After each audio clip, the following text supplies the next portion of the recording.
এটাও শুনে রেখে দাও। অনেকে বলে হুজুর তুমি রাজনীতির কথা বলো কেন? আমি আজকে সে একটা বলেছি কি? বলিনি, কিন্তু মশলা উত্তরটা শুধু ভেঙে দিচ্ছি। শোনো, যদি কোরআনে রাজনীতির কথা না থাকে আমি বলাটা অন্যায় করেছি, আর কোরআনে যদি রাজনীতি থাকে আমি বলাটা সুন্নাতে রাসূল করেছি। জোরে বলুন সুবহানাল্লাহ। এবারে কোরআনে রাজনীতি আছে না নাই? চলো ইসলামের স্কলারদের প্রশ্ন করো, ইসলামের স্কলাররা বলো, ইসলামের যারা পণ্ডিত তারা ফতোয়া দেবে আব্বাস সিদ্দিকীর বিরুদ্ধে। আব্বাস সিদ্দিকী ধর্ম সবাইকে রাজনীতির কথা বলেছে, এটা হারাম। কেন? ধর্ম সবাইকে মুহাম্মদ রাসূল ছাড়া অন্য কোনো কথা হতে পারে না। কেন? এটা নবীর মেম্বার, এখানে নবীর কথা হবে।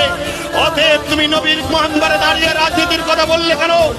ইসলাম ও নবীর জীবনে রাজনীতি তো না, অতএব হারাম কথা বলেছো। ফতোয়া দাও, মোল্লা মৌলী সাহেবরা, স্কলাররা ফতোয়া দাও। ফতোয়া দিচ্ছে কে? হারামখোর। রাত 12টায় ঘরের বউ থাকে, ও পারে কি অন্য মেয়ে হই হই করে সে ফতোয়া দিচ্ছে। কথা ভুল বলছি? এই সকল সন্ত্রাসদের জন্য আজকে আমার ইসলামকে একদল লোক আতঙ্কবাদী বলছে, মাদ্রাসায় জঙ্গি তৈরি হয় বলছে, এই সকল সন্ত্রাসদের জন্য যারা আমাদের ঘরের মধ্যে রয়েছে। ওই পয়সা খাদ্য খারাপের জন্য ছেলে খারাপ হয়ে গেছে। শুনে রেখে দাও।